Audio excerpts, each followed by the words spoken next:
आज बीके शांत रहो। आज बीके कोचिंग सेंटर, ठीक है।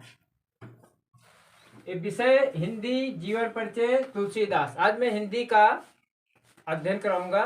तुलसीदास कौन थे, क्या बला थी, मेरी समझ में नहीं आ रहा क्या बला थे, लेकिन ये तुलसीदास का मैं जीवन परिचय बता रहा हूँ। आप लोग ध्यान से सुनिए। तो देखिए तुलसीदास का तुलसीदास का जन्म कहाँ हुआ था, कैसे हुआ था, क्यों नहीं बढ़ रही है।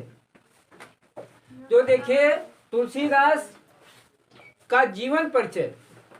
तुलसीदास का जन्म कुछ विद्वानों का मत है ये राजापुर के ग्राम में हुआ था। तो इनका जन्म जब हुआ था तो लोगों का मत है कि इनके जन्म जब हुआ था तो बच्चों का जन्म 9 महीने में होता, लेकिन इनका 12 महीने में हुआ था। और जब इनका जन्म हुआ था तो इनके मुख से राम शब्द निकला, तो इनके माता पिता ने राम बोला नाम रख दिया। लेकिन जन्म के पश्चात इनके 32 दांत थे। तो माता पिता ये डर गए। पिता का नाम आत्माराम दुबे, माता का नाम खुशी था। 1555 विषय कालिंदी के तीर, श्रावण शुक्ला सप्तमी तुलसी धर्यो शरीर। जब इनका जन्म हुआ तो माता और पिता दोनों डर गए, इनको त्याग दिया। जब त्याग दिया, क्यों कहा, उन्होंने सोचा ये मैंने एक राक्षस को जन्म दिया, लेकिन ऐसा था तो नहीं, ये राक्षस तो नहीं थे तो इंसान। तो इनका जब जन्म होने के उपरांत जब त्याग दिया तो धीरे धीरे ये बड़े होने लगे। जब बड़े होने लगे तो इनका विवाह पंडित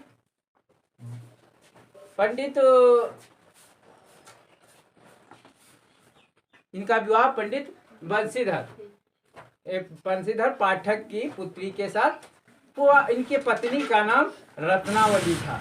और ये रत्नावली को इतना मानते थे, बहुत मानते थे। कैसे मानते थे, बहुत मानते थे। और इनके प्यार में हर समय पागल रहते थे।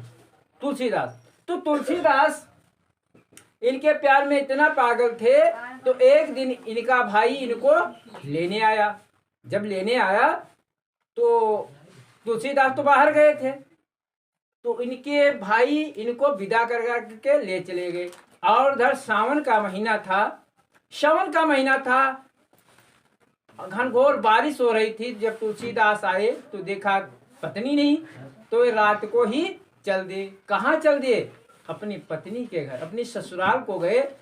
तो ससुराल जाते हैं, सावन का महीना है, कहते हैं कि सावन नदिया अगम बहत है, मुर्दा जाति बहोर। सावन नदी बह रही है, एक मुर्दा जा रहा है। और तुलसीदास क्या है, पत्नी को ढूंढने जा रहे हैं। कहाँ, अपनी ससुराल को, है नहीं। तो अब देखिए नदी बह रही है कि सावन नदी आए अगम बहत है, मुर्दा जाति बहोर। तुलसी जाने काठ लकड़िया, तुलसी जाने चंदन लकड़िया। वही को पकड़ी तुलसी पार हो गए। उस मुर्दे को पकड़ करके, वाह वाह क्या प्रेम है, उस मुर्दे को पकड़ करके वो नदी को पार कर गए। और कहाँ पहुंचे, ससुराल में रात्रि के 12 बजे थे। सभी लोग 12 बजे कौन जागता है, तुम जागते हो क्या? जागते हो? नहीं जागता है, रात में सभी तो सोते हैं, केवल ललिता तू जागती है, बैठ जा। तो कहने का मतलब है रात्रि का समय था, नदी वो सभी लोग सोए हुए थे। तो देखा तुलसीदास ने क्या इधर उधर, तो ये ढेबरी जल गई। ढेबरी जानते हो, जो देहात में डिब्बी जलाते हैं। अब वो जो मिट्टी का तेल तो गायब हो गया, अब तो लाइट का ही सिस्टम हो गया। तो एक ढेबरी जल रही थी, जिसको हम देहात में डिब्बी बोलते हैं। उस थोड़ी थोड़ी लाइट आ रही थी। तो क्या होता है, तुलसीदास कहा उसमें क्या है, एक नापदान है, नापदान पे टंगो कालिया, कालिया माने सर्प होता है। क्या होता है? सर्प। तो देखे नापदान में टंगो का लिया, वही को पकड़ी तुलसी से। उसको पकड़ करके कहाँ पहुंच गए? शीश महल के 10 दरवाजे, खिड़की को ढूंढ कर नहीं पा रहे थे। उस सर्प टंगा था, उसको रस्सी समझ गए और उसको पकड़ करके चढ़ गए। कहाँ चढ़ गए? जहां पर वो सोई थी। कौन सोई थी? उनकी धर्मपत्नी। धर्मपत्नी अर्थात रत्नावती। और धर्मपत्नी किसे को कहते हैं? पत्नी को, अर्थात अपनी भार्या के पास पहुंचे और वो सो रही थी। वो बोले, हे उठो उठो उठो, जागो। अब वो सो रही है गहरी निंद्रा में, उसको तो पता नहीं है। ए शांत रहो, उसको तो पता नहीं है कि कौन आया है। अब एकदम वो अचानक उठ पड़ी गड़बड़ा करके।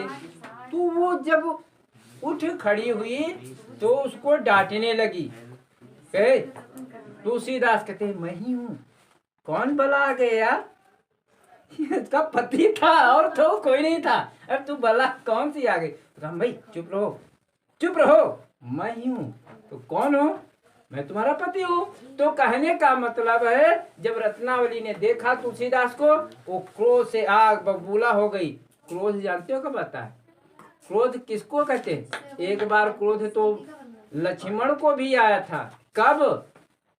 जब राजा जनक ने ये बोला था कि पृथ्वी पर कोई वीर नहीं है, तो क्रोध आ गया था। किसको? लखन लाल को। कह रहे थे कि सच्चे क्षत्रिय सच्चे योद्धा अपमान नहीं सह सकते हैं, जिनमें कोई ताकत नहीं वो चुप कैसे रह सकते हैं। अब वो उनको क्रोध आया था, इसी प्रकार इनको भी क्रोध आ गया और फटकार लगाने लगी। कौन? रत्नावली ने कहा कि अस्ति चर्म मम देह तम, जामे इतनी प्रीत, इतनी जो श्री राम में होती भव न प्रीत। ये हाड़ मास का जो शरीर है, इससे तुमको इतना प्रेम है, इतना जो भगवान से तुम करते तो भव सागर को पार हो जाते। तुलसीदास को अपनी पत्नी की बात याद आ गई, लग गई। वो तुरंत वापस हो गए और गंगा जी के घाट पर आ गए और गंगा जी के घाट पर भगवान का भजन करने लगे। वहीं पर उन्होंने अपने शरीर को त्याग दिया। सम्मत 1680 गंग के तीर, श्रावण शुक्ला सप्तमी तुलसी तजो शरीर। तो देखिए, और इनकी रचनाएं के थी जानकी मंगल, पार्वती मंगल, राम लला नहछू, दोहावली, गीतावली, ये कवितावली, ये सब इनकी दोहा थी। रामायण, रामचरितमानस, ये सब इनकी रचनाएं थी। तो कहने का मतलब है, तुलसीदास अपने जीवन काल में अपने जीवन काल में बहुत ही संघर्ष किया और इन्होंने इतनी रचनाएं लिखी। और उसके उपरांत तुलसीदास वहीं पर देखिए, वहीं पर क्या होता है, अपने शरीर को त्याग दिया।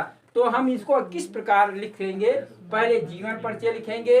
जीवन परिचय लिखने के बाद का जन्म कहाँ हुआ, कैसे इनकी मृत्यु हुई, उसके बाद रचनाएं, काव्यगत सौंदर्य, ये सब इनकी भाषा शैली है कैसी है, खड़ी बोली है कि ब्रज भाषा है कि अवधी भाषा है। तो इनकी अवधी भाषा अवधी भाषा है तुलसीदास की। तो हम आज ये जीवन परिचय तुम लोगों को बता दिया, ठीक।